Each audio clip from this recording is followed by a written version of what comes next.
सब वैष्णवों को बहुत बहुत जय श्री कृष्ण। जय श्री कृष्ण। दो चीजें ऐसी हैं, अगर वो हिंदुओं को याद ना हो तो उनको धिक्कार बोला जाता है। पहला, भारत का राष्ट्रगीत राष्ट्रगान याद ना हो, ध्वजारोहण हो रहा हो और सावधान की अवस्था में मौनी चला रहा हो तो उसको लोग तू मर जा चुल्लू भर पानी में डूब के, हिंदू होकर के तुझको ये सब नहीं आता। और दूसरा, यदि हनुमान चालीसा चल रही तो कई लोग तो यही देखते हैं कौन कौन नहीं बोल रहा है, किसको तुझे हनुमान चालीसा नहीं आती, अरे राम राम राम तूने क्या कर दिया। आज सबको याद है हनुमान चालीसा। क्यों? क्योंकि जब सब रूठ गए थे गोस्वामी जी से, उस समय भी राघव नहीं रूठे थे, क्योंकि जानते हैं कि ये सत्य है। इसलिए संसार का कोई भरोसा नहीं है भैया, ये कब आपसे रूठ जाए, कब आपसे मान जाए, कब आपका हो जाए, कब आपसे पिछड़ जाए। इसलिए इसको मनाने, रिझाने और रुठाने में मत लगो। ठाकुर जी ना रूठें बस। और ठाकुर जी के रूठने के कुछ मुख्य मुख्य कारण हैं, उनका ध्यान रखना।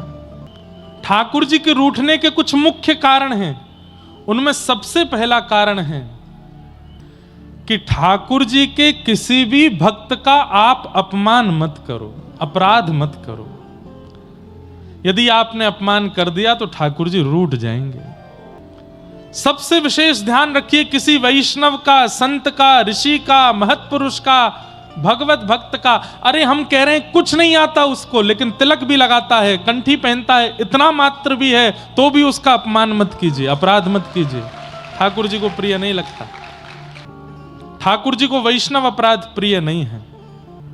महाराष्ट्र में भगवान पंढरीनाथ विराजमान हैं, जिनको विट्ठल भगवान कहते हैं।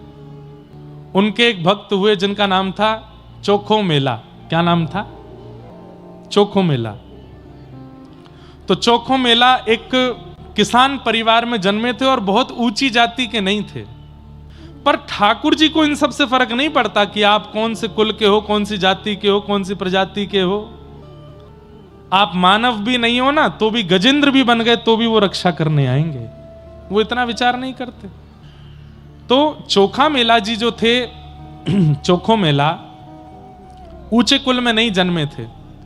बचपन से ठाकुर जी का इतना चरित्र सुना कि एक दिन अपने बगीचे के कुछ फल तोड़ करके ले गए ठाकुर जी के लिए। मंदिर में जैसे ही पहुंचे तो ठाकुर जी के सामने अपना झोला खोलने लगे। पुजारियों ने कहा, ए, क्या करते हो, क्या करते हो? मेरे बगीचे के फल हैं, अपने हाथ से तोड़ के लाया, पंढरीनाथ भगवान को खिला देना। पुजारी पहले तो हंसे, बाद में बोले, चल चल निकल यहां से, तेरे हाथ का तो तेरी परछाई पड़ जाए तो उस स्थान पर पानी डालना चाहिए। तेरे हाथ का टूटा हुआ फल हम ठाकुर जी को खिलाएंगे, ले जा इसको। अरे फल तो पवित्र है ना, पृथ्वी तो पवित्र है, पृथ्वी से फल निकले हैं, इनको तो स्वीकार कर ही सकते हो। पुजारियों ने बहुत डांटा फटकारा, नहीं माने, वो भी लग रहे थे कि नहीं पवाओ पवाओ। तो पुजारियों ने बहुत मारा और मार पीट के मंदिर से निकाल दिया और वो निकल जाओ यहां से। चोखा मेला जी रोते रोते वापस चले गए और अपने फल बांध करके ले गए। बोले, ठीक है पंढरीनाथ, आप तो अमीरों के देवता हो, अमीर 56 भोग लेके आएंगे तो पालोगे, गरीब यहां पे फल तोड़ के लाया तो आप पिटवा रहे हो पुजारियों से मुझे। दुखी होकर के चोखा मेला जी चले गए। रात्रि के समय अपने आसन पर, अपने घर पर बैठे थे। इतने में ही क्या देखा, बड़ी सुंदर कस्तूरी की सुगंध आ रही है, दूर से मणियां जैसी चमक रही हों और सुंदर नूपुरों की आवाज आ रही है, खूब सारे गहने पहने कोई व्यक्ति आ रहा है। और जैसे ही थोड़ा सा प्रकाश हुआ तो क्या देखा, साक्षात पंढरीनाथ भगवान चोखा मेला जी के सामने आ गए। चोखा मेला बोले, आप कौन? बोले, मुझे भूल गए, मैं विट्ठल पांडुरंगा, सुबह आए थे तुम दर्शन करने। हाँ, तो सुबह तो मार पीट के भगवा दिया था आपने मुझे, अब क्यों आए हो मेरे घर पे?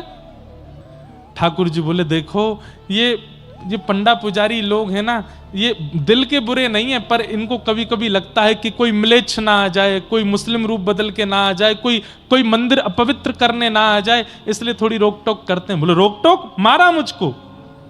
अरे तो इसीलिए तो मैंने भी उसका प्रायश्चित किया, मेरे भक्त को मारा। क्या प्रायश्चित किया? बोले, आज मैंने भोजन नहीं किया। सुबह मैंने राजभोग नहीं किया, ब्यारू नहीं किया, कलेऊ नहीं किया। क्यों? मेरा भक्त फल लेके आया, वो मुझे नहीं खिलाया तो मैं भूखा रहा। और जब मंदिर बंद हो गया तो तेरे घर आया हूं खाने, चल अब मुझे खिला दे। चोखा मेला जी के सामने ठाकुर जी बैठ गए, केला खिलाए, अमरूद खिलाए, सेब खिलाए, ठाकुर जी को अपने हाथ से खिला रहे हैं। कुछ फल बच गए तो ठाकुर जी अपनी पीतांबरी आगे करके बोले, ये फल दे दो, मैं बांध के ले जाऊंगा। तो चोखा मेला बोले, यहीं खा लीजिए। तो ठाकुर जी बोले, मैंने भोजन नहीं किया था ना, तो रुक्मणी जी भी भूखी हैं, वो भी भूखी बैठी हैं, तुम्हारे फल ले जाऊंगा तो रुक्मणी जी को खिला दूंगा, उनको भी पवा दूंगा मैं। चोखा मेला जी बड़े प्रसन्न हो गए, फल भर के दे दिए। अब सोचिए, ठाकुर जी अपनी पीतांबरी में फल बांध के ले गए रुक्मणी जी के लिए, और मंदिर में जाके रुक्मणी जी को खिलाया। सुबह 4 बजे जैसे ही कपाट खुले मंगला के लिए, तो फल के छिलका पड़े थे गर्भगृह में, सारे फलों के छिलके पड़े। पुजारी सब बोलने लगे, ये छिलके भीतर कैसे आ गए? अरे मंदिर तो बंद करके गए थे, चारों तरफ से खिड़कियां लगी थी, ये छिलके अंदर कैसे आए और कौन खा के गया है? तब एक पुजारी बोला, अरे कल वो आया था एक चोखा मेला, उसको हमने मंदिर में घुसने नहीं दिया, तो बाहर खड़े होके बड़ी बड़ी अभद्र भाषा बोल करके गया था। हो ना हो, अपना बदला लेने के लिए कैसे भी मंदिर में घुस के पूरा मंदिर अपवित्र करने की भावना से खा करके छिलके फेंक दिए। हम मानवों में क्वालिटी है क्या? बिना सच जाने अपने मनगणंत भावों को बनाने की, सबके अंदर है, बना लिया। अब एक भी पंडा पुजारी ये नहीं सोच रहा है कि मंदिर तो खुला नहीं, ताला का सील तो निकला नहीं, वो चोखा मेला अंदर कैसे आया होगा? बोले वो बाद का विषय है, पहले उसको पकड़ के उसकी धुनाई करो। सुबह सुबह 5 बजे सारे पंडा पुजारी पहुंच गए चोखा मेला के घर। सो रहे थे बेचारे बड़े प्रेम से कि ठाकुर जी आए रात को। सुबह उठा के पुजारी जी ने फिर मारा उनको। चोखा मेला बोले, अब मैंने क्या किया? बोले तू मंदिर में घुस गया भीतर और वहां फल खा करके छिलका फेंक के आया पांडुरंग के पास। चोखा मेला बोले, नहीं नहीं नहीं नहीं, मैं नहीं गया था, पंढरीनाथ मेरे घर आए थे। बोले और मारो इसको, ये बताना चाहता है कि पंढरीनाथ इसके बड़े हैं, इससे भी, ये पंढरीनाथ से भी बड़ा, इसके घर आएंगे। अरे हम लोगों को 25-25, 30-30 साल सेवा करते हो गए, हमारे तो स्वप्न में भी नहीं आए, तेरे घर आ गए हो। अरे मैं सच बोल रहा हूं, मैं ये हमको नीचा दिखाने के लिए ये सब बातें बोल रहा है, और मारो इसको। इतना मारा। चोखा मेला वहीं बैठे बैठे रोते रोते बोले, जय हो पंढरीनाथ, तेरी लीला बड़ी अद्भुत, मैं तो कुछ कर ही नहीं रहा हूं, जबरदस्ती पिटवा रहे हो मुझे। लौट करके पंडा पुजारी सब अपना हाथ अब बढ़िया लगा, बढ़िया बदला लेके आए, उसी ने किया था ये सब। लौट करके जब पुजारी आए तो क्या देखा? मंदिर का मुख्य द्वार बंद, भीतर की किवाड़ बंद, सारी खिड़कियां बंद, सब बंद है। खोलने का प्रयास किया, नहीं खुला। खूब जोर लगाया, हजारों की हजार पंडा पुजारी जोर लगा रहे हैं, लेकिन मंदिर नहीं खुल रहा है। सब प्रयास कर लिए, शाम हो गई, मंदिर जब नहीं खुला तो सब पुजारी समझ गए हमसे कोई अपराध हुआ। घुटने के बल बैठ करके सब कान पकड़ के क्षमा मांग रहे हैं। बोले, पंढरीनाथ हमने किया क्या, बताओ तो।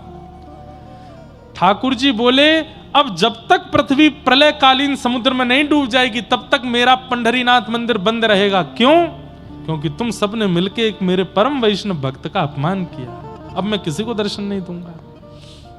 सबने खूब प्रयास किए, 2-3 दिन तक ठाकुर जी ने मंदिर नहीं खोला, अंदर से बंद कर लिया। तब पुजारियों ने कहा, प्रायश्चित बताइए कि हम क्या करें। ठाकुर जी बोले, मेरी सोने की पालकी है, उसको लेकर के जाओ और चोखा मेला को बैठा के नाचते गाते हुए उसको यहां लेके आओ, तब मंदिर खुलेगा। कितना प्रेम करते हैं ठाकुर जी अपने वैष्णवों से, अपने भक्तों से। अरे आप गलती से एक तिलक लगा देते हैं ना, ठाकुर जी के नेत्र सजल हो जाते हैं, अरे ये तो मेरा है गयो, ये तो मौसम प्रेम करे। अरे पति को जैसा श्रृंगार प्रिय लगता है, पत्नी वैसी साड़ी पहन ले या वो प्रिय श्रृंगार कर ले, पति खुश हो जाता है। पत्नी को जैसे अपने बच्चे पसंद हैं वैसे मार्क्स बच्चे लेकर के आ जाएं, वैसे पढ़ाई करके दिखा दें तो मां को प्रसन्नता हो जाती है। ठाकुर जी को वैष्णव भेष, वैष्णव भाव, एकादशी निष्ठा आदि आदि ये सब प्रिय हैं। जब हम एक भी धारण कर लेते हैं ना, ठाकुर जी इतने प्रसन्न हो जाते हैं, और फिर उसको कोई पीड़ा देता है तो ठाकुर जी बहुत पीड़ित हो जाते हैं। इसलिए हमारी प्रार्थना, कभी किसी वैष्णव का अपमान मत कीजिएगा, ठाकुर जी रूठ जाएंगे। दूसरा, कभी किसी धाम का अपमान मत कीजिएगा। जगन्नाथपुरी गए, वृंदावन गए, द्वारिका गए, किसी ने पूछा कैसा लगा, अरे बहुत भीड़ थी वहां तो, अरे महाराज इतनी कोहनी पड़ी, कोई व्यवस्था नहीं है, इतनी गंदगी, ये था वो था। ठाकुर जी बोलते हैं मैंने बुलाया तो नहीं था, क्यों आए? मेरा धाम, मेरा तीर्थ मुझे प्रिय लगता है, तुम क्यों उसका अपमान कर रहे हो?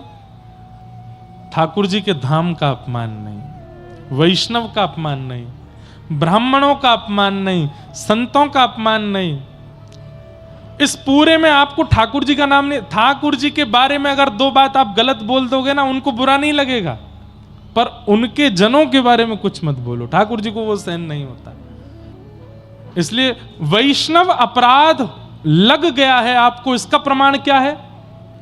कथा में नींद आना कथा में मन ना लगना, सत्संग में, परिक्रमा में, धाम जाने में, प्रसाद में स्वाद ना आना, नीरस लगना, भक्ति की संबंधी वस्तुओं में नीरसता का आना, ये इस बात का प्रमाण है कि ठाकुर जी आपसे रूठ गए। आप जो काम करते हो वो काम बन नहीं पाता, इसका मतलब ये नहीं ठाकुर जी रूठ गए ना, अभी भाग्य में नहीं है, जब होगा तो हो जाएगा। आप चलते चलते गिर गए तो इसका मतलब ये नहीं ठाकुर जी रूठ गए हैं। आपने कोई बहुत सुंदर व्यवस्था की और वो कार्य ठप हो गया, इसका मतलब ये नहीं ठाकुर जी रूठ गए। हम लोग कह देते हैं दुकान खोली चली नहीं, अरे भगवान नाराज बैठे हैं मुझसे, तो पता नहीं किस बात ना, ठाकुर जी नाराज नहीं, अभी आपका भाग्य नहीं है। ठाकुर जी नाराज हैं, इस बात का प्रमाण क्या है? कि महाप्रभु जगन्नाथ सामने खड़े हैं लेकिन आपको दर्शन करने में आनंद नहीं आ रहा, तो समझो ठाकुर जी रूठे हैं। कथा चल रही है और आप कथा में बैठ करके बस ये सोच रहे कब पूरी होगी, कब जाऊं, मन नहीं लग रहा है, समझो ठाकुर जी रूठ गए।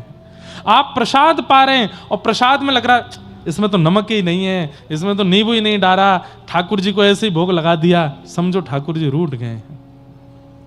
किसी संत महापुरुष को देख करके लगे इनमें ज्यादा प्रभाव नहीं है, वो वाले महाराज जी ज्यादा अच्छे हैं, समझो ठाकुर जी रूठ गए। तिलक लगाने में लगे, छोटा ही लगा दीजिए, इतना बड़ा पूरा माथा भरने लगा दो, समझो ठाकुर जी रूठ गए।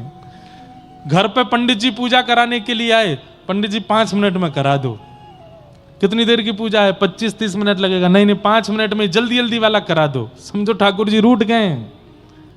भगवत क्रियाओं में मन ना लगना, रुचि ना लगना, आनंद का संवर्धन ना होना, इस बात का प्रमाण है कि ठाकुर जी आपसे रूठ चुके हैं। इसलिए ये सब रूठ जाएं कोई बात नहीं, वो नहीं रूठना चाहिए। अपनी क्रिया, अपनी व्यवस्था, अपना स्वभाव, अपना नियम ऐसा निर्माण करो कि वो आपसे कभी ना रूठे।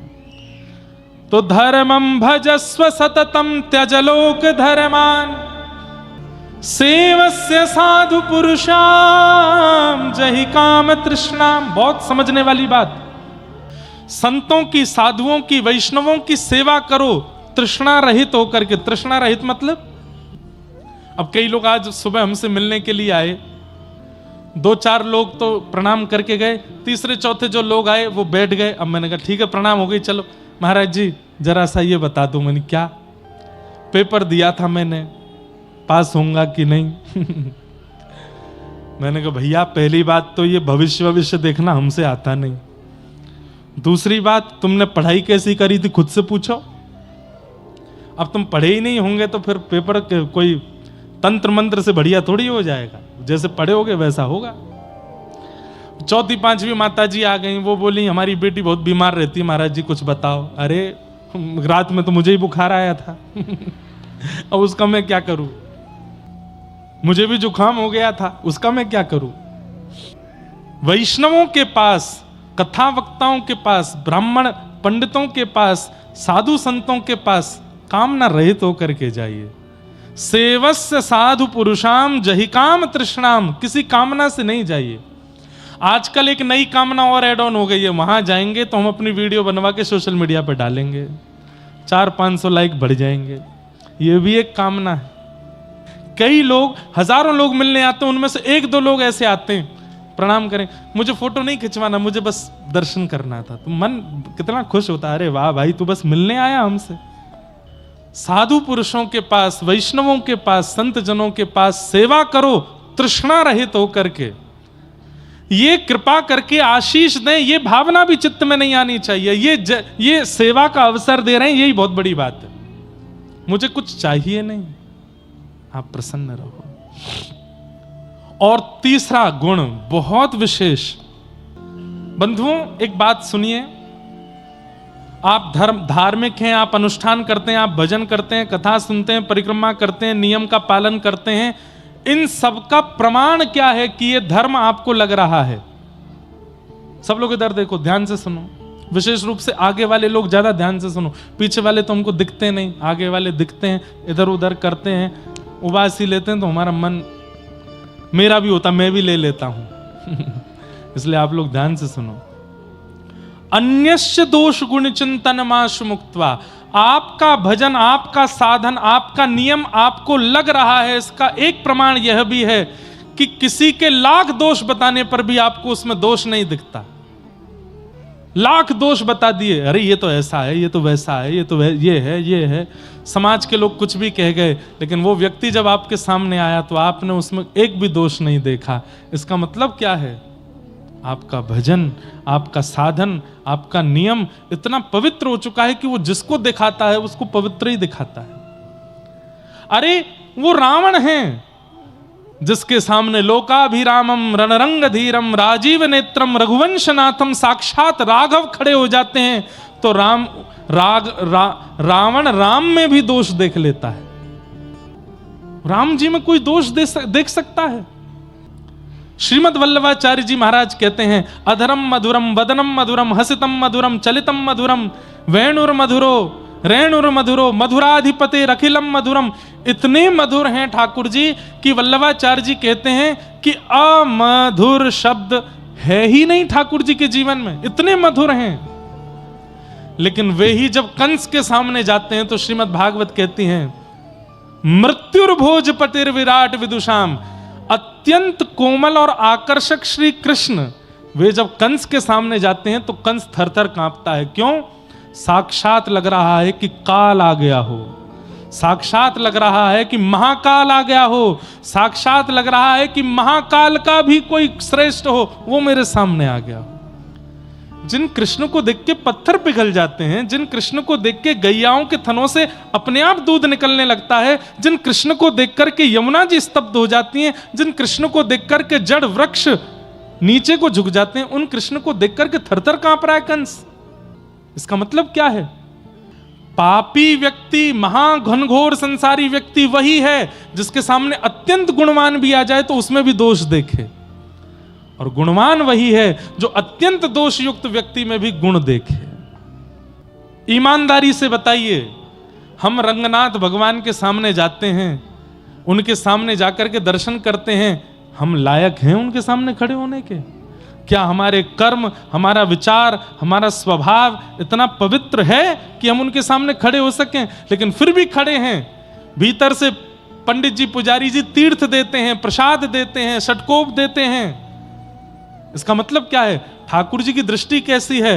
लाख दोष हैं हमारे अंदर, फिर भी हमारा गुण देख करके हमको स्वीकार करते। ये नम रक्ष जगन्नाथ बहुजन्मापराधनम, इसने बहुत अपराध किए लेकिन फिर भी उसकी रक्षा करने की जिम्मेवारी ठाकुर जी रखते हैं। सीधी बात, बहुत लंबी चौड़ी बात ना कह के कह दूं, ठाकुर जी का स्वभाव क्या है, देव का स्वभाव क्या है? लाख अवगुण वाले व्यक्ति में भी गुण देख ले वो देव है। और दैत्य का स्वभाव क्या है? अत्यंत गुणवान व्यक्ति में भी अवगुण देख ले, ये दैत्य का स्वभाव है। हम लोगों का स्वभाव कैसा है? कथा सुनकर के जब जाते हैं तो श्रोताजन बात करते जाते हैं, कथा तो बढ़िया थी, बढ़िया कथा थी। तो दूसरी माता जी कहता बढ़िया थी, भजन तो गाए ही नहीं, 2 घंटा बैठे रहे हम, कुछ सुनाया ही नहीं। तीसरी कहेगी नहीं भजन तो नहीं गाए पर कथा तो ठीक ही कर रहे थे। तीसरी बोली नहीं, उनसे ज्यादा बढ़िया वो वाले व्यास जी थे, वो चुटकुल्ला भी बोलते थे बीच कथा में, हंसी आती थी। दोष जल्दी दिखता है हमको। अरे मैं कथा में बताता हूं, परिवार के लोग जब संबंध देखने जाते हैं अपने बेटा का बेटी का, तो मामा जी गए, पिताजी गए, माता जी गई, साथ में ताई जी गई, 4 लोग गाड़ी में बैठ के जाते हैं, लड़की देखने गए। अब लड़की देख करके जब आएंगे, गाड़ी में बैठते ही सबसे पहली चर्चा, गाड़ी चलाने वाले मामा जी पूछेंगे कैसी लगी लड़की, तो पिताजी कहेंगे बढ़िया थी, तो पीछे से माता जी कहेंगे थी तो बढ़िया, पाम बड़े बड़े थे उसके, पट्टे सी लग रही थी हमको, तो पाम पट्टे है क्या। तब दूसरी सहेली बोलेगी पाम बड़े थे, कान भी थोड़े विचित्र थे। तब अरे हमको तो आंखों से थोड़ी सी टेढ़ी मेढ़ी सी लग रही थी। दोष जल्दी देखते हैं हम, और 10 दोष देखने के बाद फिर क्या कहते हैं, अब ठीक है संसार में सब में दोष तो है ही, पर लेकिन परिवार अच्छा है, पिताजी अच्छे हैं, धनवान है, कर दो ब्याह।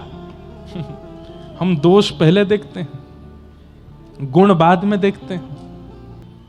लेकिन नाम जापक का, वैष्णव का, भक्त का स्वभाव होना चाहिए वो गुण पहले देखे, और जिसने गुण पहले देख लिया वो बाद में दोष देखेगा ही नहीं। गुण देखिए, गुण दर्शन करो, सब में गुण दर्शन। तो अन्यस्य दोष गुण चिंतनमाश मुक्त्वा, उसके बाद अंतिम लक्षण, 5वां लक्षण बताया, सेवा कथा रसमहो नितराम पिबत्वम।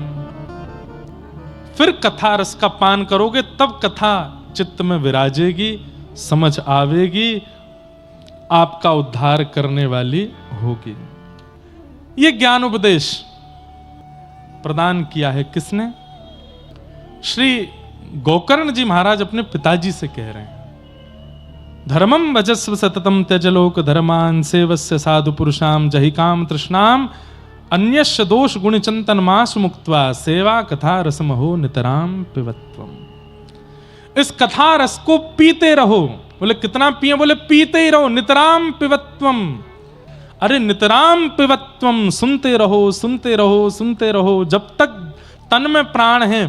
कटनी शहर में आप जब तक रह रहे हो, इस शहर के परकोटे में कोई भी कथा वक्ता व्यास आ जाए, आपका नियम होना चाहिए मुझे जाना ही है, सुनना ही है। चाहे वो व्यास जी श्रेष्ठ हैं, अश्रेष्ठ हैं, 1 मिनट के लिए जाना है, जाना जरूर है, सुनना है। ये सुनना मत छोड़िए, सुनकर के कल्याण हो जाएगा। और भैया कथा रस सुनी नहीं जाती, पी जाती है। पिबत भागवतम रसमालयम मोहर हो रसिका भुवि भावुका। और भैया ये नाम रस, कृष्ण रस, राम रस मीठा है, इसीलिए तो इतनी तादाद में लोग आते हैं इस रस को पान करने के लिए। अभी कल एक और पंडाल बना दिया जाए यहां से 2-4 किलोमीटर की दूरी पर, और वहां पोस्टर लगवा दिए जाएं, बोले क्या होगा, वो 7 दिन तक केवल जलेबी खिलाई जाएंगी, ज्यादा लोग इकट्ठे नहीं होंगे वहां पर। भले ही जलेबी मीठी है, भले ही कलाकंद मीठा है, भले ही रसगुल्ला मीठा है, लेकिन हमारे ठाकुर जी के नाम से मीठा नहीं है, हमारे ठाकुर जी की कथा से मीठा नहीं है। वृंदावन में रोके से नहीं रुक रहे हैं लोग, इतनी भीड़ आती है। जगन्नाथपुरी में महाराज लोगों में मार काट मची पड़ी है जगन्नाथ जी को देखने के लिए। क्यों? क्योंकि वो रस जो है, उस रस की बराबरी कोई कर नहीं सकता। रसो वैशः, साक्षात रस वही है। बस ये रस जीवन में आ जाए, इस रस की लत हमको लग जाए, इसके लिए हम लोग प्रार्थना कर रहे हैं ठाकुर जी से। राम रस लग जाए, नाम रस लग जाए, ठाकुर जी का रस चित्त में लग जाए। श्रीमद् भागवत जी का प्रथम श्लोक है, जन्माद्यस्य यतोऽन्वयात् इतरतः। कृष्ण परख अर्थ इसका करें। जो देखो पूरी कृष्ण कथा एक ही श्लोक में सुनाई देगी, ध्यान से सुनिएगा। जो जन्म लेते ही अन्वयाद इतरतः, ठाकुर जी जन्म लेते ही जहां जन्म लिया, जिन माता पिता के पास लिया, वहां से कहां चले गए? गोकुल चले गए, दूसरे माता पिता के पास चले गए। चार्थे स्वविज्ञ स्वराट, जो अविज्ञ हैं, अनविज्ञ नहीं है, सब जानते हैं कौन किस भावना से ठाकुर जी के पास जाता है, कौन क्या इच्छाएं लेकर के जाता है, ठाकुर जी को सब पता है। ठाकुर जी सब जानते हैं। एक बात सुनिएगा, जिसे हमारी परिस्थिति नहीं पता उसको बताना चाहिए, पर जो सब जानता है, अरे हमारी परिस्थितियां भी जिसके द्वारा ही प्रकट हुई हैं, उन्हें कुछ बताने की आवश्यकता, वो सब जानते हैं, सब पता है। ठाकुर जी को कई बार हनुमान जी के दर्शन करने हम जाते हैं, भोले बाबा पे जल चढ़ाते हैं, नारायण प्रभु का कैंकर्य करते हैं, तो प्रार्थना करते करते कई बार हमारे नेत्र बंद हो जाते हैं, हाथ जुड़ जाते हैं और हम अपने विषाद ठाकुर जी से कहने लगते हैं, हे नाथ ये वाला काम थोड़ा सा बिगड़ा हुआ है, माता जी थोड़ी अस्वस्थ हैं, बच्चे थोड़ी बात नहीं मानते हैं, या जो भी आपका विषय है आप बोल देते हो ठाकुर जी से। आवश्यकता नहीं है, वो अनावश्यक है। ठाकुर जी जानते हैं, उन्हें सब पता है, उन्हें बताने की आवश्यकता नहीं है। उसे बताया जाता है जो ना जानता हो, उसे प्रमाण दिया जाता है जो ना जानता हो। एक कथा सुनाते हैं, आपने शायद नाम सुना होगा, सदन कसाई। नाम सुना है? महाप्रभु जगन्नाथ जी के परम भक्त हुए श्री सदन कसाई। कसाई थे, मांस विक्रय करते थे, लेकिन तराजू में तोलने के लिए मांस को दूसरे पड़ले में जो भार रखा जाता, बाट रखा जाता, उसकी जगह कुछ पत्थर रखते, और गलती से उनको पता नहीं था एक शालिग्राम भगवान थे और वो उनसे मांस तोलते थे। जब मांस तोलते थे तो शालिग्राम भगवान लुढ़कते थे दूसरी तरफ। एक बार कोई साधु जा रहे थे, मुंह पे कपड़ा रख के, कसाई की दुकान है, तो कपड़ा रखते हुए गए, उनकी दृष्टि जैसी पड़ी, साधु तो इसलिए देखते हैं कि भाई इन जीवों का भी, इन पे भी भगवान कृपा करे जो बेचारे निर्दोष रूप से कट गए हैं। तो साधु की दृष्टि पड़ी तो उन्होंने देखा दूसरे पडले में तो मांस था, ये पर इधर वाले पडले में ऐसा क्यों लग रहा है कि शालिग्राम भगवान है, ये पत्थर समझ के इसने रख लिए हैं। साधु लौट करके आए, फिर से देखा शालिग्राम जी थे। उन्होंने कही, भैया भैया, ओ भैया देवता, तुम जो कर रहे हो ना ये तो पाप है ही, पर उससे भी बड़ा महापाप तुम ये कर रहे हो कि तुमने दूसरे पडला में ठाकुर जी धरे हैं। सदन कसाई भले ही कसाई थे लेकिन हृदय से बड़े सरल थे।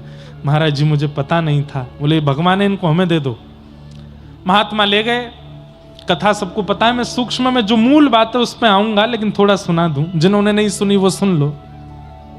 सदन कसाई के यहां से ठाकुर जी को ले गए, साधु महात्मा लेकर के गए, पंचामृत अभिषेक किया, इत्र लगाया, चंदन लगा करके ठाकुर जी को तुलसी माला पहनाई, चांदी के सिंहासन पर विराजमान किया, 56 भोग लगाए।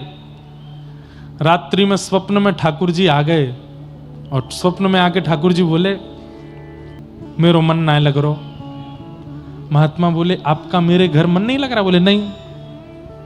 कहां जाना है आपको? वृंदावन जाना है, जगन्नाथपुरी जाना है, बद्रीनाथ जाना, कहां जाना है आपको? कहां मन लगेगा? बोले मोए वही के पास जानो है, सदन कसाई के पास। तो साधु बोले, कसाई है वो, निर्दोष निर्मम जीवों की हत्या करके उनका मांस बेचता है, उसके पास जाना है। ठाकुर जी बोले, वो कैसा भी हो पर हृदय से बहुत सरल है, मुझे उसके तराजू में लुढ़कने में बहुत अच्छा लगता है, मुझे उसके पास छोड़े आओ। महात्मा बोले, भगवान कुछ कृपा करो ना। ठाकुर जी बोले, वो सदा के लिए सुधर जाएगा, तुम जाकर के जब उसको अनुग्रहित करोगे। महात्मा गए, शालिग्राम जी लेकर के आए तो सदन कसाई उठ गए। बोले, भगवान और कुछ लेने आए हैं क्या? और कोई भी भगवान है क्या मेरे पास? बोले नहीं, वो तो नहीं है, इनको वापस देने आए। बोले क्यों? बोले ठाकुर जी बोल रहे हैं तुम्हारे तराजू में उनको आनंद आ रहा है, अब तुम इनको रखो अपने पास। सदन कसाई के नेत्र सजल हो गए कि ठाकुर जी 56 भोग, चांदी का सिंहासन, नियमित सेवा, इत्र की सेवा, चंदन की सेवा छोड़ करके यहां बदबूदार कसाई खाने में मेरे लिए आ गए। सब छोड़ करके मेरे लिए ठाकुर जी आ सकते हैं, तो क्या मैं ठाकुर जी के लिए दुष्कर्म नहीं छोड़ सकता? उसी समय अपनी दुकान बंद कर दी और आज के बाद मैं कसाई खाने में नहीं रहूंगा। ठाकुर जी ने जब मेरे लिए सिंहासन छोड़ दिया, मेरे लिए सेवा छोड़ दी, मेरे लिए पवित्रता छोड़ दी, मैं ठाकुर जी के लिए अपवित्रता नहीं छोड़ सकता, छोड़ दिया। बंधुओं, अगर ये विचार हर वो व्यक्ति करने लगे जिसके घर में ठाकुर जी की सेवा है, तो उसका घर ही मंदिर बन जाएगा। सोचिए, आप सबके घर में जो ठाकुर जी विराजमान हैं, या तो वो अयोध्या से आए हैं, या तो वो वृंदावन से आए हैं, या तो वो जगन्नाथपुरी से आए हैं, या वो द्वारिका से आए हैं। एक बार विचार करो, ठाकुर जी मेरे लिए धाम छोड़ करके आ गए, मैं ठाकुर जी के लिए दूषित काम नहीं छोड़ सकता? मैं क्या ठाकुर जी के लिए अपने घर को पवित्र नहीं रख सकता? यशोदा मैया की गोद में पलने वाले ठाकुर जी मेरी गोद में बैठ के श्रृंगार करा रहे हैं, मैं इनके लिए शुद्ध नहीं हो सकता? इतना विचार करने मात्र से ठाकुर जी की सेवा आपको प्राप्त हो जाएगी। तो सदन कसाई ने नियम ले लिया कि अब मैं जगन्नाथ जी का दर्शन करने जाऊंगा। तो अब मूल कथा जो हमको सुनानी थी कि ठाकुर जी सब जानते हैं, उनसे कुछ छुपा नहीं है। तो सदन कसाई जगन्नाथपुरी के लिए निकले। सुंदर रूप था उनका, सुंदर थे। एक नगर में पहुंचे तो वहां एक नगर पर एक मनचली एक रहती थी। विवाह उनका हो चुका था, लेकिन उनके मन किसी पे भी आ जाते थे। सदन कसाई को जब उन्होंने देखा तो इनके ऊपर उस स्त्री का मन आ गया। रात्रि का समय, सदन कसाई तो अपने मार्ग पे ही चद्दर सी लगा के सो गए। सुबह उठ के निकलना है, पुरी के मार्ग पे थे, पुरी जा रहे थे। बहुत ध्यान से सुनिएगा। उस स्त्री का इन पर मन आ गया, इनकी दृष्टि भी उस स्त्री पर पड़ी, तो इन्होंने तो दूर से उसको प्रणाम किया, सबको प्रणाम करते थे। तो उस स्त्री ने इनको कोई इशारा किया जिसको ये समझ नहीं पाए, और इशारे में उस स्त्री ने ऐसा कहा कि अगर तुम मुझे स्वीकार करो तो मैं अपने पति का वध करके तुम्हारे साथ आ जाऊंगी, ऐसा कुछ इशारा किया। लेकिन सदन कसाई तो बड़े भोले भाले, इन्होंने तो हाथ ही जोड़ के हाँ हाँ कर दी होगी कुछ, और उस स्त्री ने अपने पति का वध कर दिया। और वध करके आ गई इनके पास, बोले अब मुझे स्वीकार करो। सदन कसाई बोले, मैया, माता, देवी, मैं तो ठाकुर जी से मिलने के लिए निकला हूं, संसार में फंसने के लिए नहीं आया हूं। यदि संसार मेरी इच्छा होती तो मैं तुम्हें स्वीकार कर लेता, लेकिन ठाकुर जी मेरी इच्छा है, ठाकुर जी मेरी गति है, उनको छोड़ मैं ये संसार में नहीं पड़ना चाहता। आप मैया मुझे पुत्र मान लो, मुझे भैया मान लो, लेकिन मैं आपका पति नहीं बन सकता। वो स्त्री तो बोली, अरे तेरी वजह से मैंने अपने पति के वध कर दिया। बोले सदन कसाई, तुमने मार दिया उनको? बोले हाँ। बोले मैंने इशारा तो किया था। बोले मुझे क्या पता कि तुम क्या इशारा कर रही हो। अब उस स्त्री ने पूरे नगर में हल्ला कर दिया कि इनके कहने पर और इसी ने ही मेरे पति को मरवाया है, ऐसा करके पूरा दुष्प्रचार कर दिया। सदन कसाई दुखी नहीं हुए, जगन्नाथ जी से बोले, हे जगन्नाथ, एक बार इन नेत्रों को आप दिख जाते, फिर भले ये जीवन में ये सारे प्रमाद आ जाते तो मैं सह लेता। आपका दर्शन हुआ नहीं, आपके धाम आ नहीं पाया, आपका महाप्रसाद मिला नहीं, उससे पहले ये सारे षड्यंत्रकारी मुझको रोक रहे हैं। हे नाथ, एक बार दिख जाओ, फिर भले ही मेरे साथ कुछ हो जाए, मुझे चिंता नहीं, पर अभी मुझे दर्शन तो दे दो एक बार। राजा, जो उस नगर का राजा था, उसने सदन कसाई को बुलाया और कहा, देखो इस स्त्री ने जो आरोप लगाए हैं उससे तुम दोषी साबित होते हो, बताओ तुम्हें क्या दंड दिया जाए। जो तुमने किया है उससे मृत्यु दंड ही तुमको मिलना चाहिए। सदन कसाई बोले, देखिए मुझे मृत्यु दंड स्वीकार है, पर मैं एक कार्य के लिए निकला हूं, वो करके आ जाऊं, फिर मुझे मार दीजिएगा। तो जनता चिल्लाने लगी, जनता सबसे पहले समर्थन में आती है, नहीं नहीं नहीं नहीं, इसको मारना है, और हमने तो देखा था, इसने ही इशारे किए थे। सदन कसाई बोले, तीसरा आदमी नहीं था वहां पे, फिर भी देखो सब राग में आलाप ले रहे हैं, हमने देखा था, हम इसके सबूत हैं, हम गवाह हैं, इसको मृत्यु दंड दो। राजा बोले, भैया देखो, जिसको मृत्यु दंड देते हैं उसकी अंतिम इच्छा भी माननी पड़ती है। उसकी अंतिम इच्छा यह है कि मैं दर्शन कराऊं फिर मार देना, तो नहीं नहीं, आप ऐसे कैसे छोड़ तक, आप राजा हैं, हमको न्याय दिलाइए, हम इस अबला नारी के साथ में हैं, इसको न्याय मिलना चाहिए। राजा ने सदन कसाई को देखा, बोले, भैया तेरी तरफ एक भी वोट नहीं है, अब क्या करूं मैं। सदन कसाई बोले, एक काम कर दीजिए। बोले क्या? मुझे मृत्यु दंड लौटने पर दे दीजिएगा, पर अभी इन सबको संतोष हो जाए, मेरे दोनों हाथ काट दीजिए, आप मेरी दोनों भुजाएं काट दीजिए। राजा ने सब लोगों से कहा, बोले भैया ये भी छोटी बात नहीं है, कोई व्यक्ति अपनी भुजा आगे कर रहा है कि काट दीजिए, वो किसी काम का नहीं रह पाएगा जीवन भर, मृत्यु दंड भी इसको दे देंगे, लेकिन इसकी भुजा काट देते हैं। तो सब बोले हाँ भुजा काटो, कुछ तो करो, लेकिन दोनों भुजाएं काट दी सदन कसाई के। कोई दोष नहीं था उनका, निर्दोष। और बंधुओं, जब निर्दोषों को दंड दिया जाता है ना, तो फिर केस ठाकुर जी की अदालत में पहुंच जाता है। फिर ठाकुर जी देखते हैं, उस निर्दोष को चाहिए सबूत ना प्रस्तुत करे, प्रतीक्षा करे, ठाकुर जी लेके आएंगे सब कुछ। सदन कसाई के दोनों हाथ काट दिए। सदन कसाई रो तो रहे हैं, लेकिन प्रसन्नता में रो रहे हैं। किसी शुभ चिंतक ने आकर के पूछा, तुम्हारे दोनों हाथ काट दिए, तुम्हारे दोनों हाथ काट दिए, तुम फिर भी हंस रहे हो, तुम फिर भी प्रसन्न हो, क्यों? सदन कसाई बोले, मैंने आज तक दर्शन तो नहीं किया, पर मैंने सुना है कि जिनके दर्शन मैं करने जा रहा हूं भुजाएं उनकी भी नहीं है, तो अब भुजाएं मेरी भी नहीं है, मैं ऐसे ही जाऊंगा। महाप्रभु जगन्नाथ की भी भुजा नहीं है। तो मुझे मन में आया कि मैं भुजा लेकर के कैसे अपने नाथ को देखने जाऊं, मैं भी बिना भुजा के हो गया। अब अच्छा है, नाथ और दास दोनों एक समान हो गए हैं, अब दर्शन में सुख मिलेगा। और सदन कसाई निकल पड़े। महाप्रभु जगन्नाथ जी छटपटा रहे हैं और प्रतीक्षा कर रहे हैं, कब आ जाए, कब मैं देखूं इस अपने प्रेमी भक्त को। जैसे ही जगन्नाथपुरी आने का समय, बिल्कुल नील चक्र दिखने लग जाए, समझ जाओ ये नीलाचल धाम आ गया। बंधुओं, मेरा इतना मन कर रहा है कि मैं अभी जगन्नाथपुरी चला जाऊं, महाराज जी को देखता हूं, और जब जगन्नाथ जी की चर्चा करता हूं इतना हिलोर उठती हैं कि बस मैं अभी पहुंच जाऊं, देख आऊं एक बार महाप्रभु जी को।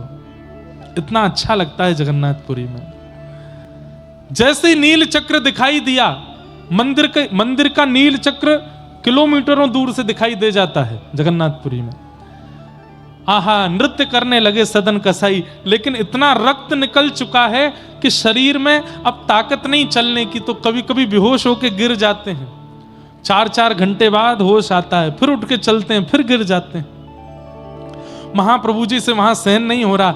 पुजारियों को अनुभव हुआ कि जगन्नाथ महाप्रभु अपनी वेदी पर हिल रहे हैं। एक पुजारी ने जाकर के प्रार्थना की, महाप्रभु जी आप उत्सुक लग रहे हैं, आप बड़े प्रसन्न लग रहे हैं, कोई आज्ञा हो तो हम सेवकों को आज्ञा कीजिए। तो महाप्रभु जी ने आज्ञा की, मेरा एक भक्त आया है और वो यहां तक पहुंचने में बड़ा दुर्बल हो रहा है, पालकी लेकर के जाओ, उसको लेकर के आओ, उसको बैठा करके लाओ।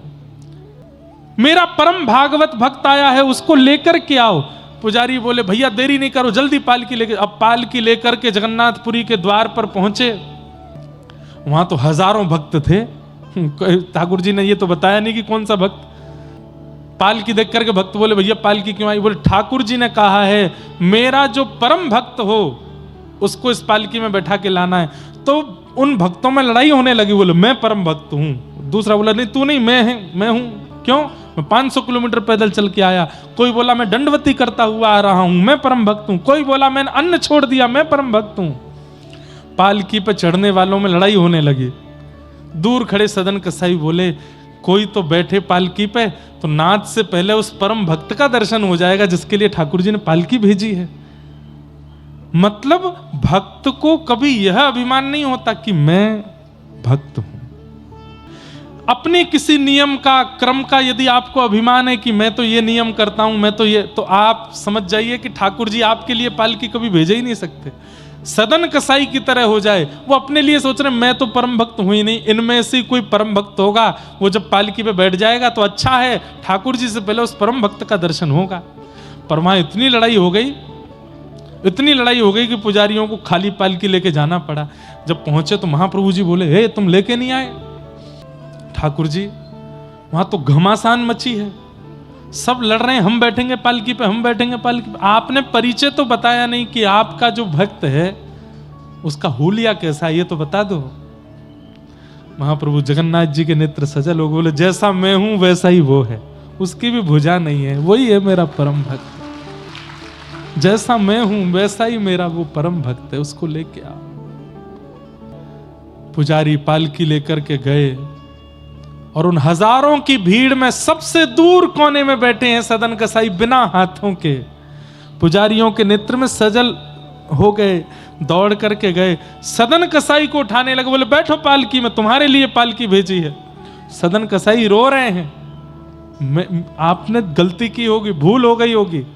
अरे ठाकुर जी ने कोई नाम बताया होगा, पता बताया होगा, मैं नहीं हो सकता, मैं परम भाग, मैं तो जीवन भर कसाई रहा हूं, कितने जीवों को मार मार के उनका मांस बेका है मैंने, और अभी भी एक आरोप में बस कुछ दिन की बरी होकर के आया हूं, जाकर के मुझे मृत्युदंड मिलना है, मैं तो बहुत बड़ा आरोपी हूं, बहुत बड़ा पापी हूं, मैं इस पालकी का अधिकारी नहीं हो सकता। आप महाप्रभु जी से पूछ के आइए, दोबारा कोई और भक्त होगा।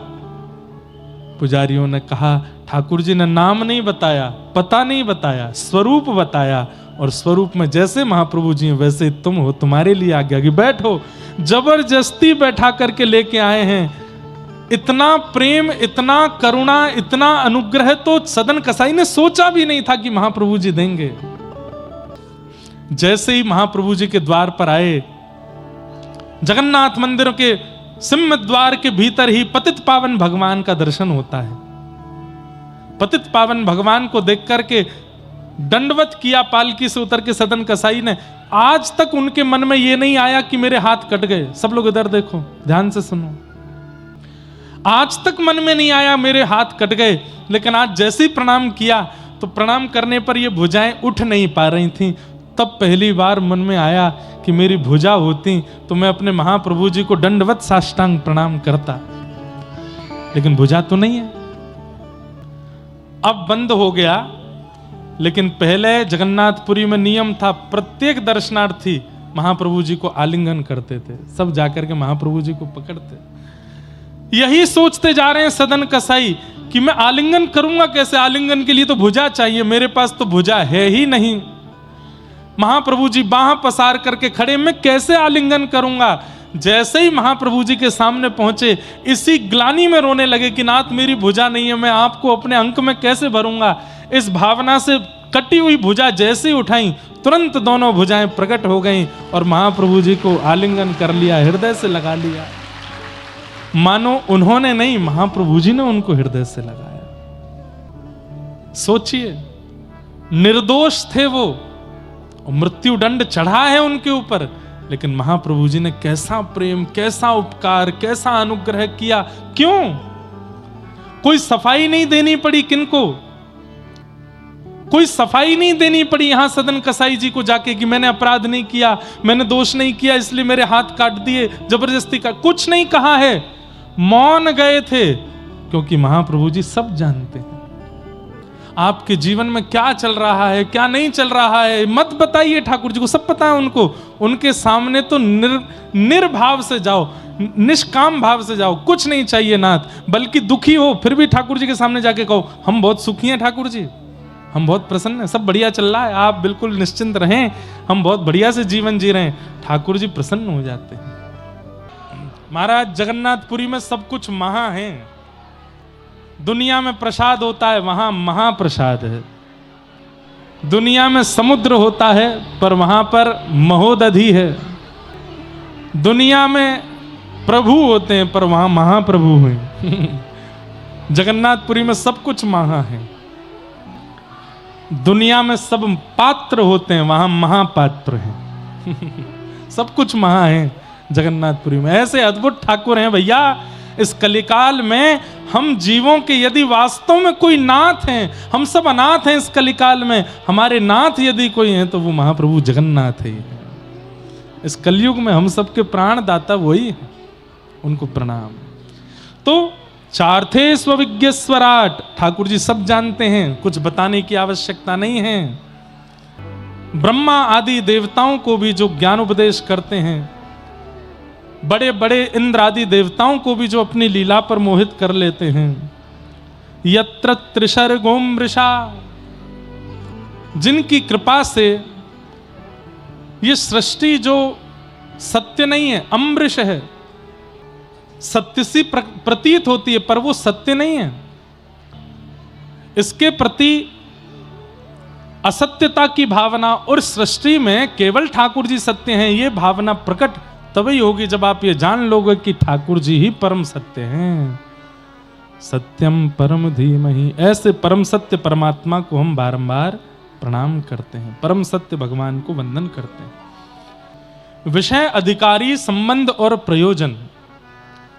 श्रीमद् भागवत कथा कराने का, सुनने का, करने का विषय क्या है? परम धर्म का उद्दीपन होना। धर्म और परम धर्म में अंतर है। इन संसार में रहने के लिए, मान प्रतिष्ठा यश वैभव प्राप्ति के लिए जो हम कर्म करते हैं, सत्कर्म करते हैं, वो सब धर्म कहलाते हैं। पर भगवत प्राप्ति के लिए जो हम क्रिया करते हैं वो परम धर्म कहलाता है। आप तिलक लगाते हैं, शिखा रखते हैं, धोती पहनते हैं, धर्म का पालन करते हैं, गुरु आज्ञा मानते हैं, माता पिता की सेवा करते हैं, सब धर्म हैं। पर इस धर्म को करने से आपका यह लोक सुधरेगा, पर उस लोक की प्राप्ति के लिए और उस परमात्मा की प्राप्ति के लिए आपको परम धर्म करना पड़ेगा। परम धर्म किसे कहते हैं? जहां पर शरीर के सुख की कामना नहीं है, आत्म कल्याण की भावना है कि शरीर में विद्यमान जो वो दिव्य चेतना है, वो आत्मा है, उसका उद्धार हो, जैसे भी हो उसका कल्याण हो, ये भावना चित्त में जब आ जाती है तब वह परम धर्म का रूप ले लेता है। हम सब लोग धार्मिक हैं, परम धार्मिक नहीं है। धर्म तो करते हैं पर परम धर्म का विचार नहीं करते। अब देखा जाए, सब मंदिर जाते हैं, सब चंदन लगाते हैं, सब तिलक लगाते हैं, सब हनुमान चालीसा करते हैं, पर अधर्म करते समय बिल्कुल भी घबराते नहीं। इसका मतलब परम धर्म नहीं है चित्त में। श्रीमद् भागवत का विषय क्या है? परम धर्म को प्रकट करना। ध्यान पूर्वक सुनिएगा हमारी बात। धर्म और परम धर्म दोनों में अंतर क्या है? आप परिक्रमा लगाने के लिए गए, गिरिराज जी की परिक्रमा, कामतानाथ जी की परिक्रमा, मैहर देवी माता के दर्शन करने पैदल गए, ये क्या है? धर्म है कि परम धर्म है? ये धर्म है। क्यों? शारीरिक क्रिया है, शरीर से परिक्रमा लगाई जा रही है। लेकिन आप कटनी मध्य प्रदेश में बैठे हैं, नेत्र बंद करके चिंतन करते हैं कि मैं गिरिराज जी में हूं। गिरिराज जी की पावन तलेटी है, पावन रज बिछी हुई है, रसिक जन गिरिराज जी की जय जयकार करते हुए आगे पीछे चल रहे हैं, और मैंने दान घाटी पे प्रणाम करके परिक्रमा प्रारंभ की है। सुंदर मयूर, बानर, कहीं ब्रजवासी, कहीं साधु संत महात्मा दर्शन दे रहे हैं, कहीं भंडारा चल रहा है, कहीं सब लोग मिलकर के संकीर्तन कर रहे हैं। आहा, चलते चलते चलते अब तो आने और गांव आ गया। आने और गांव में बढ़िया सुंदर ठाकुर जी की झांकी है। आने और गांव से थोड़े आगे निकले, अब पूछरी के लौठा आ गए। पूछरी के लौठा की जय हो, प्रणाम कर लिया। अब यहां से आगे चले, अब तो जतीपुरा आया है। आहा, जतीपुरा में लस्सी पियेंगे, थोड़ी सी लस्सी पी ली महाराज। जतीपुरा में प्रणाम कियो, प्रणाम करके चले। थक गए हैं, तोरे पामों में दर्द हो रहा, नेक बैठ गए हैं, व्रजरज को माथे से लगा रहे हैं। थोड़े और आगे चले, बड़ी परिक्रमा पूरी हो गई, प्रणाम करके छोटी परिक्रमा में प्रवेश कर गए हैं। चलते चलते महाराज सुंदर दिव्य दर्शन हो रहे हैं। अब आगे चले तो यहाँ पर उद्धव कुंड आ गया, कृष्ण कुंड आ गया, राधा कुंड आ गया। सब जगह प्रणाम करते हुए हम आगे अरे भैया आप तो थक गए, चलो नहीं जा रहे, बड़े हाँप रहे हैं। आहा, अब तो मुकुट मुखार बिंद आ गया, कुसुम सरोवर आ गया। दान घाटी आते ही परिक्रमा विश्राम, ये परम धर्म है। मानसिक तीर्थ याटन करना। आप कहोगे महाराज जी इसको आप ये भी तो कह सकते हो कि वो जीव आलसी है, चल के जाना नहीं चाहता इसलिए मन से कर रहा है। नहीं, मन से करने वाला व्यक्ति आत्मा को भ्रमण कराता है, आत्मा की तीर्थ यात्रा कराता है और आत्मा को भगवत सन्निधि दिलाता है। यही तो परम धर्म है। अब शरीर से गए गिरिराज जी, पर मन डोल लो जबलपुर में। शरीर से तो गोवर्धन नाथ जी की परिक्रमा कर रहे हैं, पर बात कर रहे हैं भैया आपके बीजेपी आवेगी, कौन आवेगो। शरीर से तो तिरुपति बालाजी दर्शन करने के लिए गए, पर मन में चर्चा चल रही है कि घर में क्या चल रहा होगा, क्या विषय होगा, क्या भाव होगा, क्या वार्ता होगी, आदि आदि। वो धर्म तक सीमित रह जाता है क्योंकि मन वहां नहीं लगा। पर शरीर आपका कटनी में, शरीर आपका जबलपुर में, शरीर आपका मैहर में, शरीर आपका सतना में, शरीर आपका कहीं और है, पर मन से एक दिन पता है कैसा आएगा, यही मानसिक चिंतन करते करते करते ऐसा होगा, आप बैठे कटनी में होंगे लेकिन गिरिराज जी में जो हो रहा होगा आपको यहीं बैठे बैठे अनुभव होने लग जाएगा। ये चमत्कार नहीं होगा। रैदास जी के चरित्र में मैंने पढ़ा है कि रैदास जी अपने ठाकुर जी को तीर्थ यात्रा कराते थे, लेकिन रैदास जी को लगा बड़ा श्रम हो जाता है, अब तीर्थों में नहीं जाएंगे, घर पे ही सेवा करेंगे। तो एक दिन ठाकुर जी स्वप्न में बोले, हे रे रैदास, अब तू हमको तीर्थ यात्रा नहीं कराते? रैदास जी बोले, गाड़ी घोड़ा है नहीं, बहुत पुरानी बात है, महीनों तो यात्रा में ही निकल जाता था। तो रैदास जी ने कहा, जय जय, मानसिक तीर्थ यात्रा कराऊंगा आपको। और रैदास जी अपने ठाकुर जी का नित्य श्रृंगार करते, और श्रृंगार के बाद नेत्र बंद करके, चलो जय जय, आज आपको जगन्नाथपुरी के दर्शन कराऊं। आहा, देखो नील चक्र है, नीलाचल धाम है, हरि हरि बोलो कह करके सब उड़िया भक्त चल रहे हैं। महाप्रभु जगन्नाथ जी कितने सुंदर लग रहे हैं, सुभद्रा जी कितनी अच्छी लग रही हैं, बलभद्र जी कितने प्यारे लग रहे हैं, चलो जय जय महाप्रसाद पालें। मानसिक चिंतन महाप्रसाद का करते थे, जब नेत्र खोलते तो सामने पत्तल पर महाप्रसाद प्रकट हो जाता था रैदास जी के। अरे आप कहोगे ये भी चमत्कार है, तो एक और बात सुनो। एक बार रैदास जी बोले, जय जय, बहुत गर्मी पड़ रही है, अब की बार बद्रीनाथ चलते हैं, वहां ठंडक है। ठाकुर जी का श्रृंगार किया, अपनी कुटिया में बैठे गांव में, जेठ का महीना, गर्मी पड़ रही है, लू चल रही है गरम गरम, और रैदास जी कह रहे हैं, जय जय चलो बद्रीनाथ चल रहे हैं। आहा, गंगा जी को प्रणाम किया, हरिद्वार से आगे निकले, ऋषिकेश आ गया। अब ऋषिकेश के बाद अब देखो यहाँ पर ये कर्ण प्रयाग, रुद्र प्रयाग, देव प्रयाग सब पार करते हुए जगन्नाथपुरी पहुंच गए। जय जय, सौ ओढ़ ले, बहुत जाड़ो पड़ रहा है, बर्फ पड़ रही है चारों ओर से। जैसे ही बद्रीनाथ का चिंतन करते तो गांव में भी बर्फीली हवा चलने लग जाती। गांव के लोग समझ जाते, जरूर रैदास अपने ठाकुर जी को बद्रीनाथ ले गया होगा, तभी बर्फ गिर रही है। कहने का अभिप्राय क्या है? तन से जो आप कर रहे हैं वो धर्म है, पर मन जहां लगा है वो परम धर्म है।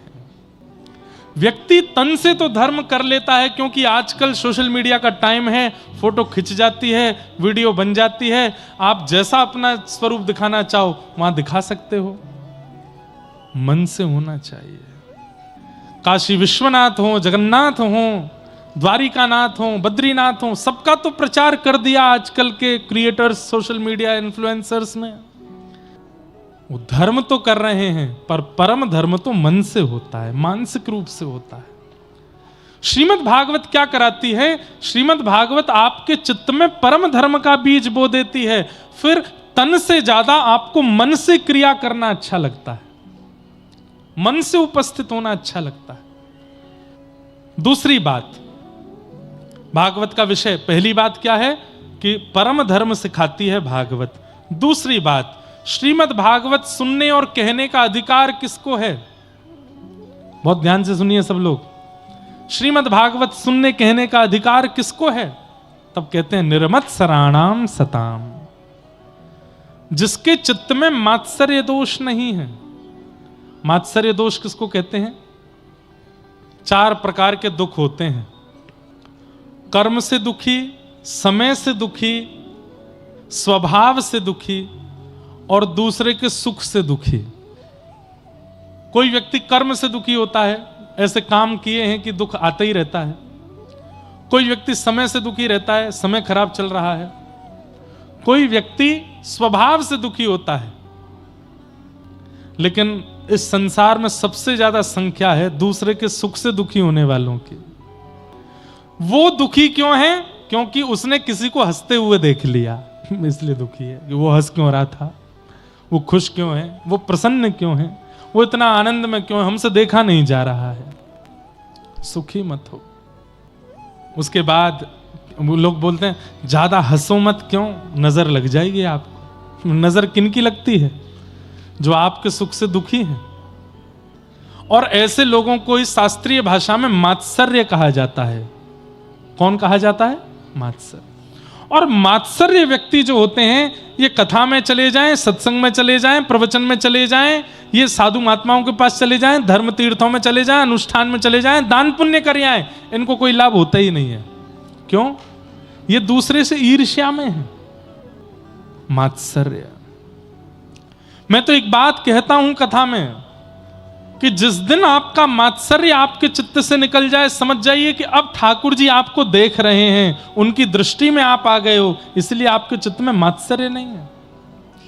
दूसरे की प्रशंसा से दुखी होने वाले लोग श्रीमद् भागवत क्या करती हैं? ठाकुर जी से आपका संबंध कराती हैं। और कैसा संबंध? बोले कल्याणकारी। ठाकुर जी आपको अपने कोई लगने लगे। हमारे श्रीमन रामानुजाचार्य भगवान के ठाकुर जी से 4 संबंध हैं, पिता, पुत्र, गुरु और शिष्य। श्री आचार्य चरण जिस परंपरा में हम हैं, जिस परंपरा में पूज्य महाराज जी विराजमान हैं, हमारे परंपरा के आचार्य श्री रामानुजाचार्य जी भाष्यकार, शेषावतार, उनके ठाकुर जी से 4 संबंध हैं। एक ठाकुर जी से पिता का संबंध है, एक ठाकुर जी संपत कुमार भगवान से पुत्र का संबंध है, वेंकटेश भगवान के प्रति शिष्य का संबंध है। यहां जितने भी श्री वैष्णव बैठे हैं, अगर मैं इस बात को कह दूं तो इसमें कोई अतिशयोक्ति नहीं। वेंकटेश तिरुपति बालाजी भगवान हम श्री वैष्णवों के गुरु भाई हैं, हमारे गुरु भाई हैं। क्यों? आचार्य चरण से अष्टाक्षर मंत्र की विधि सुनी है उन्होंने। और श्री रंगनाथ भगवान, इनके प्रति गुरु भाव, शिष्य, गुरु, पुत्र और पिता, ये 4 संबंध ठाकुर जी से हैं आचार्य चरण के। ठाकुर जी को अपना कोई संबंधी मानो। आजकल मैंने देखा है कई लोग ठाकुर जी के प्रति बालक भाव रखते हैं, तो कई लोग उनकी निंदा करते हैं कि भगवान को इन्होंने बच्चा समझ रखा है, भगवान को इन्होंने बालक समझ रखा है, भगवान को इन्होंने खिलौना बना करके रखा है।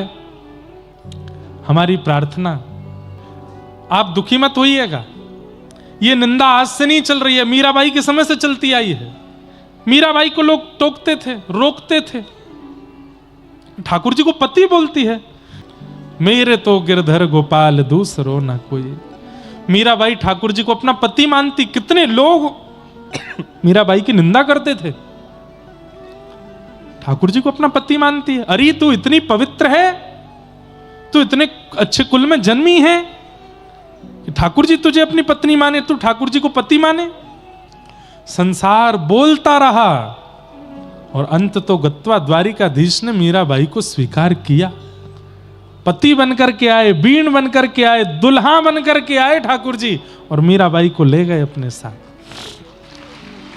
प्रसिद्ध कथा है, थोड़ी सी सुना देता हूं। मीराबाई ठाकुर जी को पति मानती थी, अपना परिवार छोड़ा, ब्याह किया भोजराज के साथ, फिर मेवाड़ छोड़ा, वृंदावन आ गई, वृंदावन छोड़ा, द्वारिका चली गई। जब द्वारिका में जाके मीराबाई रहने लगी तो वहां मेवाड़ में भुखमरी होने लगी। तब किसी तांत्रिक ने आके, ज्योतिषी ने आकर के बताया कि आपकी इस मेवाड़ भूमि को वैष्णव अपराध लगा है, इसलिए यहां पर वर्षा नहीं हो रही है, इसलिए यहां की जमीन जो है उससे अनाज उत्पन्न होना बंद हो गया है। बोले कौन से वैष्णव का अपराध हुआ? बोले मीराबाई का अपराध हुआ, उनको बुला के लाओ। तो मीराबाई को बुलाने के लिए मेवाड़ से हजारों ब्राह्मण गए और सबने कहा मेवाड़ की रक्षा के लिए आप वापस मेवाड़ चलो, क्योंकि जब तक आप मेवाड़ जाके मेवाड़ को क्षमा नहीं करोगे तब तक वहां पर खेती बाड़ी नहीं हो पाएगी। मीराबाई बोली अब मैं बहुत भटक ली हूं संसार में, मेवाड़ छोड़ा, मेड़ता छोड़ा, वृंदावन छोड़ा, अब मेरे जीवन के अंतिम समय में मैं द्वारिका आई हूं, अब मैं वापस नहीं जाऊंगी। तो ब्राह्मण बोले मेवाड़ में लोग भूखे मर रहे हैं, प्यासे मर रहे हैं, मीराबाई उनका विचार करो, तुम्हारे जाने से अगर घर में रोटी बनने लगे, पानी मिल जाए लोगों को तो नहीं जाओगी। तो मीराबाई बड़े संशय में आ गई, क्या करूं। तब मीराबाई बोली ठीक है, मैं कल ठाकुर जी से आज्ञा ले लेती हूं, अगर ठाकुर जी ने अब भी मुझे स्वीकार नहीं किया तो मैं चल दूंगी, और स्वीकार किया तो मैं ठाकुर जी में विलीन हो जाऊंगी, प्राण त्याग दूंगी। अगले दिन सुबह मंगला का बहुत अच्छा प्रसंग मैं सूक्ष्म में सुना रहा हूं। मीराबाई जैसे ही मंगला में द्वारिकाधीश के दर्शन करने गई तो मीराबाई ने अपने जीवन का अंतिम पद गाया वहां पर। तो मीराबाई ठाकुर जी से जाके कहती है, आपने मुझे इतना नचाया, 5 वर्ष की अवस्था से आपको भज रही हूं, गा रही हूं, आज मेरी मध्य अवस्था हो गई है, मैं वृद्धावस्था की ओर पहुंचने वाली हूं।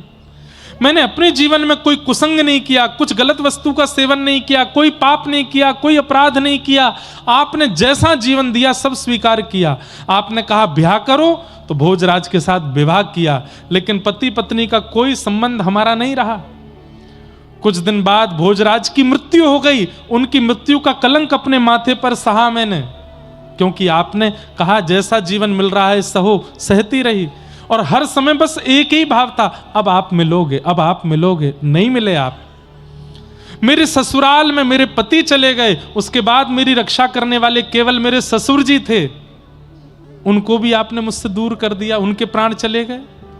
उसके बाद ननद ने, देवर ने, ये फिल्मों में गलत दिखाया गया कि मीराबाई के पति ने उनको उत्पीड़ना दी थी। नहीं, मीराबाई के पति भोजराज जी का अगर आपने चरित्र सुन लिया तो आपके नेत्र सजल हो जाएंगे।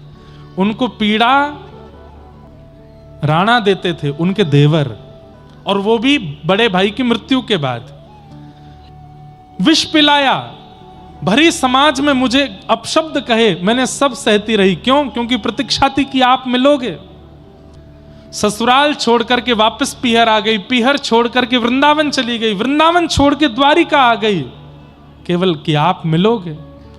और आज जब मैं आपसे मिलन की आश में अपनी आधी अवस्था निकाल चुकी हूं, तो ये मेवाड़ में भुखमरी हो गई और वहां के ब्राह्मण आके यहां अनशन करके बैठे हैं कि मैं वापस जाऊं मेवाड़। और नहीं जाती हूं तो वहां के लोग भूखे मरते हैं, नहीं जाती हूं तो वहां के बच्चे प्यासे मरेंगे, और चली जाती हूं तो आप कब मिलोगे मुझे, मैं कब तक भटकती रहूंगी। और तब मीराबाई ने अंतिम शब्द कहा, मीरा के प्रभु गिरधर नागर, मीरा के प्रभु अब मिलने वाली हूं मैं, मुझे दूर मत भेजो, मुझे दोबारा संसार में मत भेजो। या तो मुझे मिल जाइए या मेरे प्राण हरण कर लीजिए नाथ, अब मैं वापस नहीं जा सकती यहां से। और जैसे ही मीराबाई ने यह बात कही, सुबह सुबह मंगला का समय, हजारों वैष्णव खड़े थे। देखते ही देखते क्या देखते हैं कि गर्भगृह से दिव्य तेज प्रकट हुआ, और दिव्य तेज में सेहरा पहन करके, बढ़िया सुंदर शेरवानी पहन करके दुल्हा राजा के रूप में द्वारिकाधीश प्रकट हो गए। क्यों? पति कहती है, मीरा पति कहती है, इसलिए ठाकुर जी दुल्हा बन करके आए। बन्नो मारो केसरियो, ठाकुर जी बन्ना बन के आए, और बन करके आए और देखते रह गए सब लोग। मीराबाई का हाथ पकड़ करके गर्भगृह के अंदर ले गए। ठाकुर जी के श्री विग्रह में मीराबाई प्रवेश कर गई। पुजारी जी दौड़े मीराबाई को पकड़ने के लिए। साड़ी का अंतिम इतना सा छोड़ बाहर रह गया और मीराबाई ठाकुर जी में विलीन हो गए, ठाकुर जी में ही प्रवेश कर गए। कहते हैं आज भी ठाकुर जी के भीतर ही है मीराबाई। दुनिया ने स्वीकार नहीं किया मीराबाई के संबंध को। लोग तो सुनाते थे, लोग तो जब मीराबाई जाती थी ना तो मंदिर से माताएं बहनें अपने बच्चों को उठा उठा के भागती थी। अरे ये आ गई, अब ये गाएगी, अब ये नाचेगी, ठाकुर जी को पति पति कहकर के पुकारेगी, हमारे बच्चों पर इसका दुष्प्रभाव पड़ेगा। किसी ने स्वीकार नहीं किया मीराबाई के संबंध को, पर ठाकुर जी ने स्वीकार किया। आज मीरा नाम लेने से चित्त पवित्र हो जाता है। आज मीरा का नाम लेने से गोपाल जी की याद अपने आप आ जाती है। कहीं भी सभा में नाम बोल दीजिए मीराबाई, तो व्यक्ति के चित्त में स्त्री का चिंतन नहीं होगा, व्यक्ति के चित्त में सुंदरता का स्मरण नहीं होगा, व्यक्ति के चित्त में भगवान की भक्त मीरा का चिंतन होगा, ठाकुर जी का चिंतन होगा। वैद्यम वास्तव मत्र वस्तु शिवदम। ठाकुर जी से संबंध बनाइए और उस संबंध को फिर निभाइए। ठाकुर जी को कुछ तो मानो और उसका ढिंडोरा मत पीटो। सबको मत बताओ कि आप ठाकुर जी को क्या मानते हो। सबको तो यही बताइए कि ये मेरे भगवान हैं, पर आप उन्हें क्या मानते हो ये केवल अपने तक सीमित रखो। उस संबंध का निर्वहन करो। हमारे अयोध्या में एक महाराज जी एक संत थे, वशिष्ठ कुल में जन्मे थे, राम जी को अपना चेला बोलते थे। इसी कलिकाल में बोले मैं वशिष्ठ कुल में जन्मा हूं, इस नाते से राम जी मेरे शिष्य हैं। तो इस बात की प्रसिद्धि है कि राम जी भी उनको गुरु मानते थे अपना। राम जी की सवारी निकलती थी तो पर्टिकुलर अयोध्या का एक स्थान था, वहां पे राम जी की पाग अपने आप नीचे गिर जाती। सब पंडा पुजारी बोले पूरी यात्रा अच्छे से होती है, यहां पे पगड़ी क्यों गिर जाती है? तो वो घर जो था उन्हीं वशिष्ठ कुल वाले गुरुजी का था। वो निकल करके बोले मैं बताऊं? बोले क्या? मैं इनको अपना शिष्य मानता हूं। तो जब भी पालकी यहां से निकलती है तो ये कहते हैं कि गुरुजी अब मैं क्या बताऊं, आपके सामने पालकी पर नहीं बैठना चाहिए, पर ये सब भक्तजन मुझे पालकी पर बैठा रहे हैं, लेकिन फिर भी आपके सम्मान में पगड़ी उतार देता हूं कि मेरे गुरुदेव का घर है, यहां मैं पगड़ी पहन के नहीं निकलूंगा। लोग बागों ने फिर भी नहीं माना उनकी बात को। लोग बाग बोले तुम झूठ बोलते हो। अरे ठाकुर जी को अपना शिष्य बोलते हो? भरी सभा में प्रस्ताव किया कि माला तैयार करो, और ठाकुर जी ने अगर तुम्हारे गले की उतरी हुई माला पहन ली तो हम मान जाएंगे कि ठाकुर जी भी तुमको गुरु मानते हैं। अपनी गले की माला आप अपने से बड़े को नहीं पहना सकते, अपराध लगता है। गुरु जी ने माला पहनी, हजारों संत इकट्ठे थे, हाथ जोड़ करके कहने ले राघव चेला हे मेरे लाला, देखो दुनिया नहीं जानती कि मैं तुम्हारा गुरु हूं, पर मैं जानता हूं कि तुम मेरे शिष्य हो। अपने गुरु की लाज रखना, झुक करके माला पहन लेना। श्री रघुनाथ जी की मूर्ति धनुष बाण हाथ में लिए, जैसे ही गुरु जी ने माला उतारी, देखते ही देखते सबके सामने राम जी की प्रतिमा नीचे झुक गई और माला स्वीकार कर ली। हाँ ये मेरे गुरु हैं। इसका मतलब भैया कई आजकल अराजक तत्व बहुत हो गए संसार में, कोई यहां से सुन करके जाके चेला ही मत मान लेना राम जी को। मैं भी आपको चेला ही मानता हूं ना। ठाकुर जी से ऐसा संबंध बनाओ जिसमें प्रेम कर सको, जिसमें स्नेह कर सको। मेरे हिसाब से अगर मुझसे पूछो कि ठाकुर जी से सबसे बढ़िया संबंध क्या बनाना चाहिए, तो दो संबंध हैं। या तो ठाकुर जी को गुरु मानो या ठाकुर जी को सखा मानो। आपको बिगड़ी हुई स्थिति में संभालने ये दो ही लोग आ सकते हैं, या तो गुरु या फिर सखा। कितनी भी जीवन में परिस्थिति बिगड़ी हो, सखा बगल में बैठा है तो चिंता कम हो जाती है, और कितनी भी जीवन में स्थिति भयावह हो गई हो, गुरुजी सामने बैठे हैं तो जीवन में शांति आती है। ठाकुर जी को या तो गुरु मानो या फिर सखा मानो, क्योंकि इनके अलावा जो संबंध है वो निभाने की पवित्रता हम लोगों में नहीं है। इसलिए ठाकुर जी को गुरु मानो या शिष्य मानो। वैद्यम वास्तवमत्र वस्तु शिवदम। श्रीमद् भागवत जी उस संबंध को पुष्ट कैसे करना है ये सिखाती। आज संबंध सोच लीजिए ठाकुर जी को आप क्या मानते हो, और पूरी कथा सुनिए। 7 दिन में उस संबंध को निभाना कैसे ये कथा आपको सिखा देगी। श्रीमद् भागवत की कथा को नित्य सुनो, जिसके सुनने के मात्र से चित्त में हरि प्रकट हो जाते हैं। तापत्रयोन्मूलनम। ठाकुर जी की कथा, ठाकुर जी का दर्शन 3 प्रकार के तापों का उन्मूलन करती है। ताप किसे कहते हैं? कष्ट। हमारे जीवन में 3 ही कष्ट हैं, आदि दैविक, आदि भौतिक, आध्यात्मिक। कोई व्यक्ति शरीर का रोगी है, कोई व्यक्ति बुद्धि का रोगी है, कोई व्यक्ति धन का रोगी है, कोई व्यक्ति संबंध का रोगी है। ये सारे रोग, सारे कष्ट इन 3 में ही आते हैं, आदि दैविक, आदि भौतिक, आध्यात्मिक। और इन तीनों तापों का उपशमन करते हैं ठाकुर जी। अच्छा एक बात बहुत ध्यान से सुनिएगा, सब लोग हमारी ओर देखो, बहुत ध्यान से सुनो। खांसी तो होगी, जुखाम तो होगा, बुखार तो आएगा, लेकिन रसायन पीते रहोगे, समय समय पर ये आयुर्वेदिक औषधियां लेते रहोगे, तो बुखार आएगा तो सही, पर उतना भयावह नहीं आएगा जितना भयावह सामान्य को आता है। ठीक वैसे ही कृष्ण नाम लेने वाले, नारायण नाम लेने वाले, राम नाम लेने वाले, राधा नाम रटने वाले, हरि नाम गाने वालों के जीवन में कष्ट तो आता है, पर उनको इतना तोड़ता नहीं है जितना संसारी लोगों को तोड़ देता है। या फिर ऐसा कहो कष्ट तोड़ने में कसर छोड़ता नहीं, लेकिन आप नाम से इतने मजबूत हो चुके हो कि आप टूटते नहीं हो, ये बात कह लो भैया। भक्ति करने के बाद जीवन में कष्ट नहीं आएगा, ये मिथ्या बात है। बल्कि ऐसा कह दो कि भक्ति करने के बाद में कष्ट से जूझना सीख जाते हो, लड़ना सीख जाते हो आप।